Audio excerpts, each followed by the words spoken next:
Okay guys, sebelum tu jangan lupa klik like, komen dan share video ni. Okay, hari ni kita nak pindah anak ikan gapi kita dekat kita punya tank aquarium yang display, yang kita dah siap set up air dia. Okay, so kita akan pindah. Kita akan pindah ni semua dalam ni. Sebab apa? Kita nak buat tempat pembiakan lagi. Kita nak tambah stok induk dia. Kita akan buat dekat atas ni lagi, dekat bahagian bawah ni. Bawah ni pun anak dia tengah banyak. Yang dah nak besar sikit ni kita akan pindah dekat tangki sebelah. Jom kita tengok sikit. Okay guys, yang ni dah yang ni belum lagi. Ni belum lagi. Yang ni dah kosong dah. Sebab tangki ni nanti kita akan nak buat tempat breeding, nak buat tempat ikan laga lah. Nak buat tempat pembiakan ikan laga. Okay, so ini kita akan kosongkan tangki ni semua.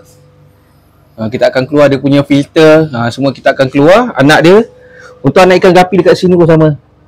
Kita akan pindahkan. Okay, kita akan pindahkan dekat tangki sebelah ni. Ni yang kita baru set up. Okay, ni contoh dia. Tu nampak tak? Ini air yang kita dah buat dah. Nampak yang kita guna black water tu.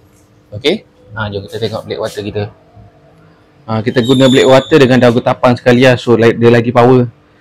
Lepas tu kita letak garam biru, kita tambah bioring. Ini tempat breeding tempat pembiakan ikan. So kita memang tak ada hias ke, kita memang tak ada buat. Okey.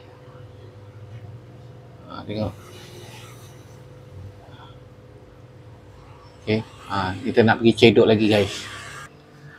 Okay, first korang keluarlah kan dia punya daun-daun ni dulu. Okay, korang keluarkan dulu. Nanti senang korang nak cedok kan. Okay. Korang keluarkan ni semua filter. Sebab kita nak, sebab aquarium yang belah ni, tank ni kita nak buat tempat ikan laga. Sebab apa kita guna aquarium? Sebab senang kita nak monitor kan. Kita nak monitor so nanti kita boleh buat video, korang boleh tengok lagi. Okay, yang ni dah kosong dah. Air ni kita takkan buang air ni kita tak buang. Kita letak daun ketapang, kita akan letak black water dengan daun pisang kering nanti. Okay, so jom kita pergi cedok dia. Diorang pun tengah seronok tu.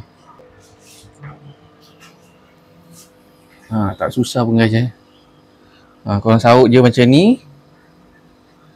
Lepas tu bawa dia dekat tank yang kat sini guys.